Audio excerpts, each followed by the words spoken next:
Demon slayer infinity castle arc মুভিটা এই বছরের জুলাইয়ের 18 তারিখে জাপানে রিলিজ পায়, যেটা বাংলাদেশে আস্তে আস্তে ডেটটা হয়ে যায় 16 সেপ্টেম্বর।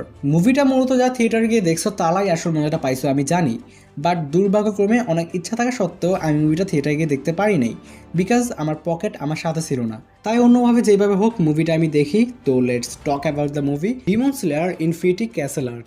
মুভির কাহিনী একদম ওইখান থেকেই শুরু হয় যেখান থেকে ডিমন স্লেয়ার সিজন 3 শেষ হয়েছিল। মুজানকে সকল হাসিয়ারা ঘিরা ফেলছে, আর ওই সময় সবাই হঠাৎ করে চলে যায় ইনফিনিটি ক্যাসেলের ভেতর, আর মুভি শুরু হয় এইখান থেকেই। অবশ্য মুভির নামই তোমরা পাইবা ইনফিনিটি ক্যাসেল আর্ক, তাছাড়াও তোমরা বুঝতে পারছো এটা ইনফিনিটি ক্যাসেলের ওপর বেস্ট।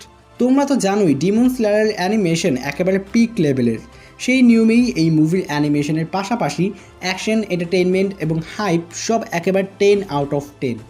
তোমরা যারা ডিমন স্লেয়ারের মাঙ্গা পড়ছো তারা অবশ্যই জানো ইনফিনিটি ক্যাসেল আর্কটা ডিমন স্লেয়ারের অনেক গুরুত্বপূর্ণ একটা আর্ক। সেই অনুযায়ী সবার এক্সপেকটেশন ছিল অনেক বেশি হাই, আর এই দিক থেকে ডিমন স্লেয়ার কোনো দিক থেকে ডিসঅ্যাপয়েন্ট করে নাই। মুভিতে আমরা বেশ কয়েকটা নতুন জিনিস জানতে পারি, এটা তাদের জন্য বলতেছি যারা মূলত মাঙ্গা পড়ো নাই। মুজানকে মারা বিষয়টা নিয়ে অনেকের কাছে অনেক থিওরি আছে।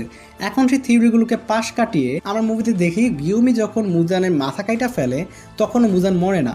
মুজানকে মারার একটাই মাত্র রাস্তা, সেটা হলো সানলাইট। এই মুভিতে আমরা হাসিরা মরতে দেখছি, আপার মুন মরতে দেখছি, আর বেশ কয়েকটা ব্যাক স্টোরিও দেখতে পাইছি।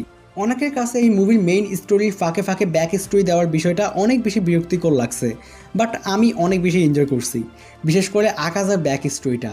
আমি আকাজার ব্যাক স্টোরি নিয়ে অনেক আগেই একটা ভিডিও আপলোড করে রাখছি এই চ্যানেলে।